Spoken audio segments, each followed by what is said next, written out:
Breaking news చూస్తున్నాం. రాష్ట్ర రాజకీయాల్లో మరో కీలక పరిణామం జరిగింది. బీఆర్ఎస్ పార్టీకి మరో భారీ షాక్ తగిలింది. బీఆర్ఎస్ ఎమ్మెల్యే కాంగ్రెస్ లోకి చేరేందుకు సిద్ధమయ్యారు.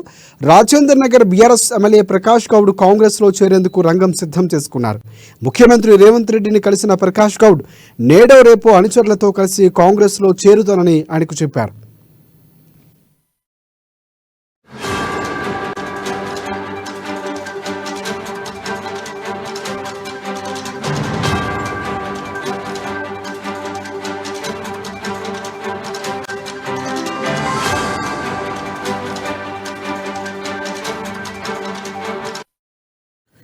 బ్రేకింగ్ న్యూస్ చూస్తున్నాం. రాష్ట్ర రాజకీయాల్లో మరో కీలక పరిణామం జరిగింది. బీఆర్ఎస్ పార్టీకి మరో భారీ షాక్ తగిలింది.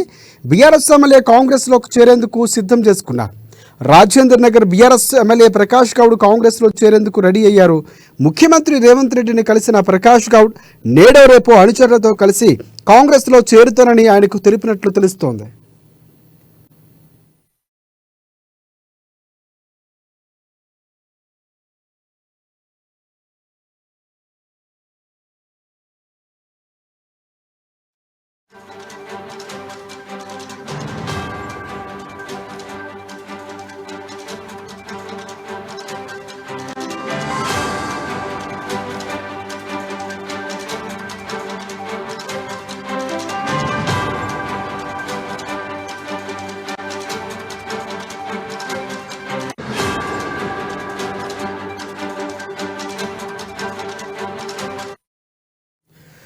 బ్రేకింగ్ న్యూస్ చూస్తున్నాం. రాష్ట్ర రాజకీయాల్లో మరో కీలక పరిణామం జరిగింది. బీఆర్ఎస్ పార్టీకి మరో భారీ షాక్ తగిలింది.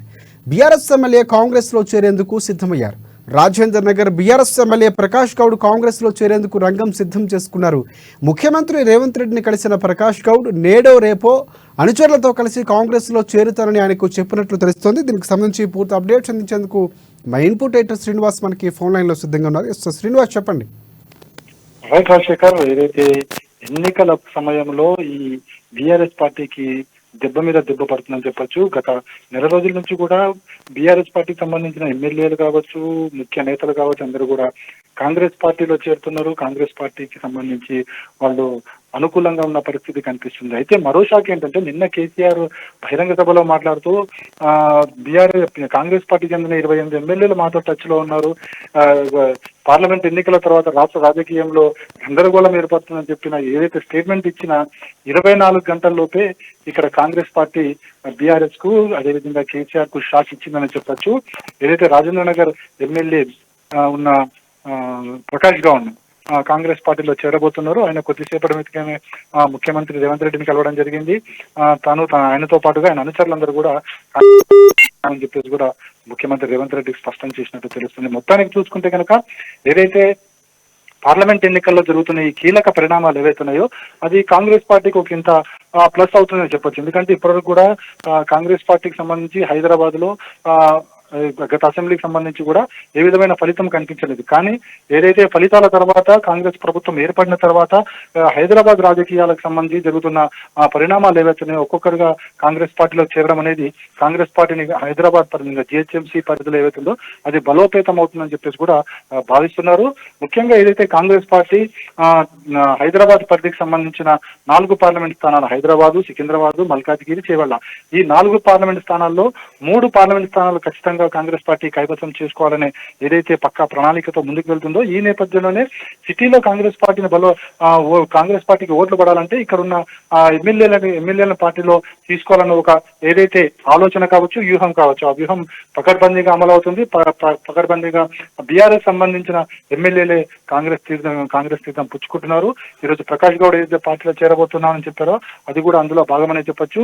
బహుశా ఈ పార్లమెంట్ ఎన్నికలు హైదరాబాద్ సంబంధించి కాంగ్రెస్ పార్టీ ఏదైతే లక్ష్యం పెట్టుకుందో 3 స్థానాలు గెలవాలన్న లక్ష్యం, ఆ లక్ష్యానికి చేరువవుతుందని చెప్పేసి కూడా కాంగ్రెస్ పార్టీ నేతలు చెప్తున్నారు. రాజశేఖర్, రైట్ అంటే ప్రధానంగా మనం ఇంకొక అంశం అంటే మీరు అన్నట్లు పూర్తిగా కాంగ్రెస్ పార్టీ వ్యూహంలో భాగంగా ఆయనతో చర్చలు జరిపే జాయిన్ చేయించుకున్నటువంటి పరిస్థితి ఉందా, లేకపోతే ఆయన కాంగ్రెస్ పార్టీపై మక్కువతో ఉన్నటువంటి పరిణామాల నేపథ్యంలో జాయిన్ అవుతున్నటువంటి పరిస్థితి అంటే ఎవరు కీలకంగా వ్యవహరించడం ఏమన్నా మనకి సమాచారం అందుతుందా? ఇక్కడ ఉన్న పరిస్థితుల ప్రకారం చూసుకుంటే కనుక బేషరతుగా ప్రకాష్ గౌడ్ కాంగ్రెస్ పార్టీ చేరతారని చెప్పేసి కూడా తెలుస్తుంది. ఎందుకంటే ప్రస్తుతం ఉన్న పరిణామాల నేపథ్యంలో ఒకటి రెండు ఇక్కడ అంశాలు మనం పరిగణలోకి తీసుకోవాల్సి ఉంటుంది. ఎందుకంటే ప్రకాష్ గౌడ్ అంతకు ముందు టీడీపీ ఎమ్మెల్యేగా పనిచేశారు, టీడీపీలో ఉన్నారు. టీడీపీలో రేవంత్ రెడ్డితో గతంలో క్లోజ్ గా కూడా మూవ్ అయిన పరిస్థితి ఇక్కడ కనిపిస్తుంది. ఇంకా రెండో వైపు చూసుకుంటే కనుక బీఆర్ఎస్ పార్టీ అధికారం కోల్పోయిన తర్వాత చాలా మంది బీఆర్ఎస్ సంబంధించిన ముఖ్య నేతలు ఎమ్మెల్యేలందరూ కూడా కాంగ్రెస్ పార్టీ తీర్థం పుచ్చుకోవడం జరుగుతుంది. అయితే ముఖ్యమంత్రిగా ఎప్పుడైతే రేవంత్ రెడ్డి బాధ్యతలు చేపట్టారో ఆ బాధ్యతలు చేపట్టిన రెండు రోజుల తర్వాతనే ప్రకాష్ గౌడ్ ముఖ్యమంత్రి రేవంత్ రెడ్డిని మర్యాదపూర్వకంగా కలిశారు. అప్పుడే ఈ సిగ్నల్స్ అయితే రావడం జరిగింది. కాంగ్రెస్ పార్టీ నుంచి అనేక మంది ఎమ్మెల్యేలు వస్తారని చెప్పేసి అప్పుడు వచ్చిన సంకేతాల నేపథ్యంలోనే ఒక్కొక్కరిగా కాంగ్రెస్ పార్టీ తీర్థం పుచ్చుకుంటున్నారు.